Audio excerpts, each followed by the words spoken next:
દોસ્તો રામાતણ ડિજિટલ ચેનલમાં તમારું સ્વાગત છે. આ ચેનલ સબસ્ક્રાઇબ કરજો. આ વિડીયોમાં કંઈક નવું જાણવા માટે વિડીયો છેલ્લે સુધી જોજો તો તમને કંઈક નવું જાણવા મળશે. મારું નામ વિશાલભાઈ છે. આપણે વિડીયોમાં જાણવાના છે કે અ, રામ રામદેવ પીરને લોણીચાના રાજા કેમ કહેવામાં આવે છે. તો દોસ્તો ચાલુ કરીએ વિડીયો.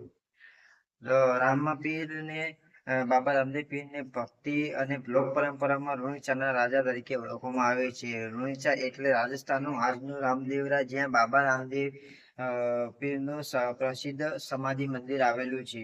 લોક માન્યતા મુજબ બાબા રામદેવ પીરનો જન્મ રાજપૂત પરિવારમાં થયો હતો અને તેમણે જીવનભર ગરીબો, જરૂરિયાતમંદો તથા પીડિતો અને લોકોની સેવા કરી હતી.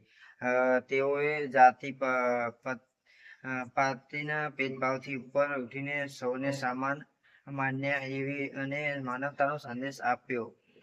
તેમની લોકપ્રિયતા માત્ર રાજસ્થાન પૂરતી સીમિત ન રહી, પરંતુ ગુજરાત અને અ, આપ્યો અને ગુજરાતમાં અને ઉઠીને સમાન માન્યા અને રાજસ્થાન અને ગુજરાત સહિત અનેક રાજ્યોમાં તેમના અસંખ્ય ભક્તો બન્યા.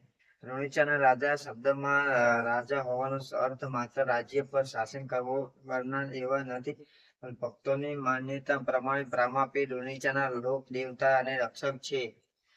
તેથી પ્રેમ અને શ્રદ્ધાથી તેમને લોણીચાના રાજા કહેવામાં આવે છે. તો આજે રામદેવરા ખાતે દર વર્ષે મોટી સંખ્યામાં શ્રદ્ધાળુ દર્શન કરવામાં આવે છે અને બાબા રામદેવ પીરની ભક્તિ કરે છે. તેમના જીવનનો મુખ્ય સંદેશ માનવ સેવા, સમાનતા, ભક્તિ અને ભક્તિ નો રહ્યો છે. તો દોસ્તો વિડીયો સારો લાગે તો લાઈક કરી દેજો. આ ચેનલમાં પહેલી વાર ચેનલ સબસ્ક્રાઇબ કરી દેજો તો તમને નવું નવું જાણવા મળશે.